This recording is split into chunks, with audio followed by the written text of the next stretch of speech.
Fala pessoal, tudo bem com vocês? No vídeo de hoje estou trazendo uma lista de 5 ações aí que eu considero que estão fora do radar. São ações que geralmente elas têm uma liquidez aí diária que é muito boa, claro, para o investidor minoritário, né? Então, que são ações aí seguras para a gente investir do ponto de vista de que elas têm uma porta de saída, né, boa para o investidor minoritário, mas que não tem uma liquidez assim tão grande, né, a ponto de fundos, por exemplo, montarem posições nessas ações. Então são ações que por essa razão não são tão faladas, que são ações que ficam geralmente fora do radar. E se você é novo ou nova aqui no canal, né, saiba que eu faço vídeos diários como esse, então não perca tempo, aperte no botãozinho vermelho que tem aí embaixo, se inscreva no canal, porque se você tiver inscrito ou inscrita, você não vai perder os meus próximos vídeos, beleza, pessoal? Lembrando que mais de 80% das pessoas que assistem os meus vídeos aqui no canal, elas voltam, né, assistem recorrentemente meus vídeos, mas mais de 80% das pessoas não são inscritas, então imaginem se todo esse pessoal fosse inscrito no canal, com certeza o canal seria muito maior, me ajudaria muito a continuar fazendo esses vídeos. Então, pessoal, se inscrevam no canal que ajuda muito, é de graça, não custa nada. E sem mais enrolação, sem mais delongas, vamos para o conteúdo do vídeo. A primeira ação aqui fora do radar é da WIS, WIS Soluções. A WIS ela está passando por um momento de transição, né? Para quem não sabe, a WIS ela tinha um contrato muito grande com a Caixa. Esse contrato ele foi rompido, então grande parte da receita da WIS aí ficou prejudicada. Então a WIS ela está tendo que se reinventar, tendo que abrir, desbravar, né, o mercado, né, tendo que abrir novas oportunidades. E ela está saindo muito bem nessa missão, na minha visão. Ela tem um dividend yield na casa dos 7%, a WIS sempre pagou bons dividendos, então sempre houve, claro que pairou uma dúvida, né, se a WIS continuaria sendo uma boa empresa, se ela ia quebrar ou não, né, se ela conseguiria continuar pagando bons dividendos, e a WIS está mostrando que sim, que ela está conseguindo se reinventar e pagar bons dividendos, então 7% de dividendos nos últimos 12 meses para uma empresa nesse momento é algo bem interessante. Claro que ela tem uma liquidez corrente ali abaixo de 1, o que não é bom, ela tem uma liquidez corrente de 0,71, mas ainda assim é uma ação interessante na minha visão. Isso, claro, o caixa dela foi muito afetada com essa transição que ela está tendo que fazer, então acredito que seja natural nesse momento ela ter uma liquidez corrente nesse patamar. E é uma empresa que ela tem um indicador de alavancagem muito baixo, aí, a dívida dela, né, em 0,05 vezes, então a WIS aí é uma empresa que mostra assim uma boa gestão aí nessa fase, né? A margem dela bruta 57%, margem líquida de 15%, um ROI de 32%. Ela mostra aí uma queda de lucros, né, nos últimos 5 anos, claro, muito por conta disso que eu estou falando. Então, quem investe em WIS tem que saber que ela está passando por uma transição, né? E a WIS, como eu falei, ela está saindo bem nessa missão, na minha visão, porque a gente pode observar aqui a receita bruta consolidada, e aqui a gente vê a participação das unidades de negócio na composição dessa receita bruta. Então a gente pode ver que ela era muito dependente da Caixa, né? Então ali, se a gente somar, né, aqueles 42% mais 36% ali, a gente chega ali num patamar de quase 80%, né, pessoal? 78%. Então realmente ela era muito dependente da caixa, a receita bruta da WIS, né? Mas a gente pode observar aqui que no primeiro semestre de 22 isso aqui já mudou bastante e mudou até rápido na minha visão, né? Porque esse contrato com a caixa foi encerrado aí final de 2021, salvo engano. Então, começo de 2022 aí, primeiro semestre de 2022, com uma mudança realmente nesse patamar, né? A WIS cada vez se tornando menos dependente, né? Já que ela não pode, né, mais contar com esse contrato com a Caixa, e abrindo novas unidades de negócio que estão cada vez mais importantes dentro da WIS.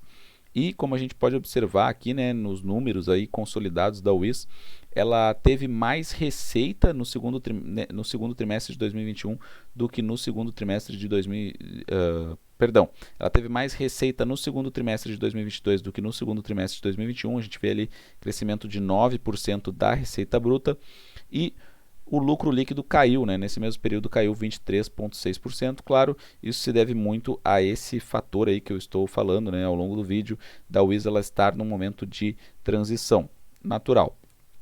A segunda ação aqui é a ação da Irani Honey 3, né? A Irani, ela atua ali no segmento de papelão ondulado, embalagens sustentáveis, então ela é bem específica de embalagens. E como eu falei, né, a Irani, muitas pessoas falam aqui, inclusive no YouTube, falam no Twitter, falam em redes sociais sobre a Irani, né? Irani é uma ação que ela vem sendo falada bastante nos últimos meses, mas por que eu considero ela fora do radar? Porque na verdade ela tem uma liquidez média diária ali que não permite que fundos montem posição nela, né? Então essa liquidez média diária de 9 milhões 222 mil reais é uma liquidez diária muito boa para o investidor minoritário, né? Então o investidor minoritário ele tem a porta de entrada e porta de saída, mas para um fundo, pensa um fundo de investimentos, né? Ele tem muito dinheiro, então para ele montar a posição ele precisa de uma liquidez muito maior que essa.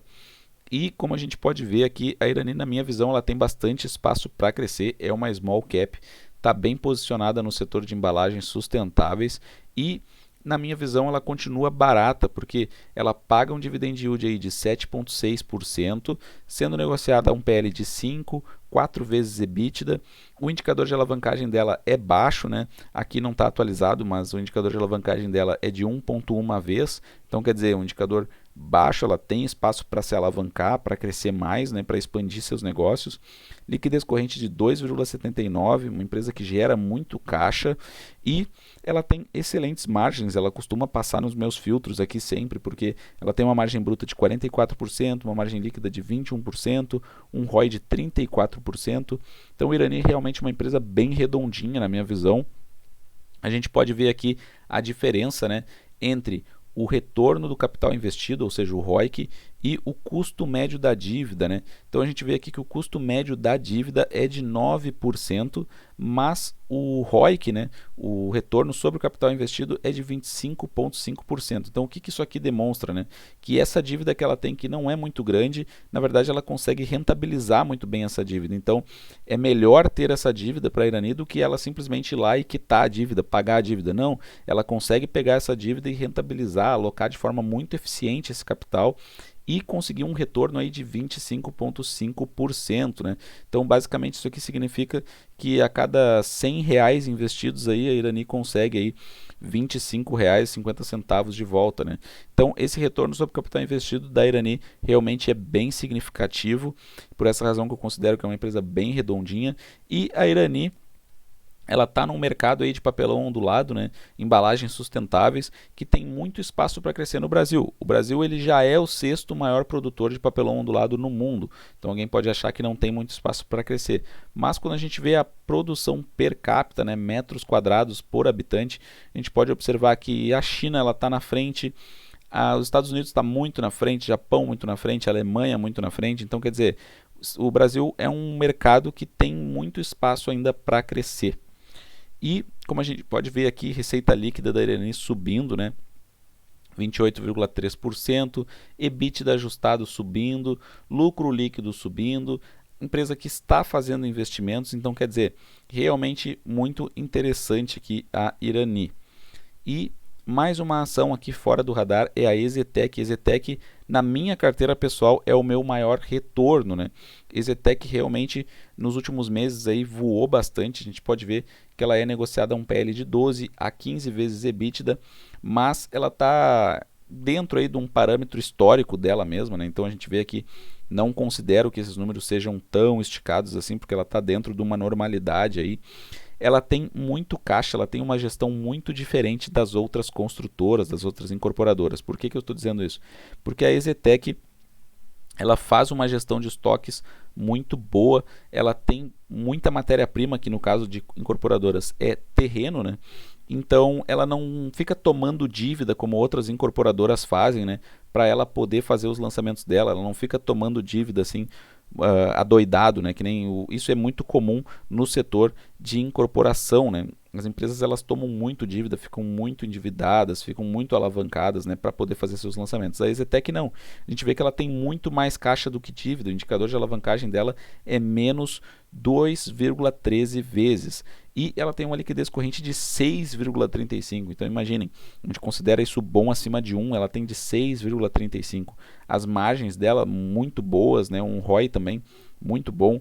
Então a EZTEC, na minha visão, é uma empresa bem diferenciada mesmo nesse setor de incorporações. Para mim é a melhor, né? Na minha visão pessoal, né? É a melhor nesse setor e está bem posicionada para a retomada, né, desse setor. E como a gente pode ver, o banco de terrenos aqui, que é a matéria-prima, né, das incorporadoras, ela tem aí 11 bilhões e 100 milhões de reais, né, em banco de terrenos. Então realmente aí muito interessante, e se estima ali que para o terceiro trimestre de 2022, né, ela tem aí no banco de terrenos 13 bilhões 560 milhões. Então realmente uma empresa muito interessante, com uma gestão muito diferente na minha visão, né? E, claro, ela teve queda na receita, teve queda no lucro, teve queda na margem bruta. Então, ela teve queda porque o setor de incorporação, ele realmente não está num ciclo de alta, né? Mas ele é um setor cíclico, então, quer dizer, não adianta a gente sair correndo atrás do ciclo, né? Então, agora incorporações estão indo bem, então agora vou comprar incorporadoras. Não, eu penso diferente. Se todo mundo está, né, mostrando aí que não está num ciclo de alta, justamente é agora a hora de ver qual empresa que é diferenciada, que tem bastante caixa, né, que consegue fazer lançamentos na hora certa, e aí sim essa empresa eu vou investir. Então é isso que eu faço, né, por essa razão que investi em EZTEC, e é a maior alta na minha carteira até hoje. E como a gente pode ver, então, ela está muito bem posicionada, né, com muitos estoques, né, muitos terrenos. Então, quer dizer, no momento que for o ciclo de alta mesmo, que as incorporadoras estiverem indo bem, com certeza a EZTEC está muito bem posicionada para isso. Como eu mostrei, né, aqui nos últimos 6 meses a EZTEC subiu 28% já, então a EZTEC subindo bastante. E mais uma ação aqui é a da Blau Farmacêutica. A Blau Farmacêutica é uma empresa bem interessante. Ela tem um IPO recente ainda, então no último ano ela caiu já 22%, caiu bastante. Mas ela segue mostrando bons resultados. A gente vê aqui que ela cresceu receita líquida, cresceu lucro bruto, lucro líquido cresceu também.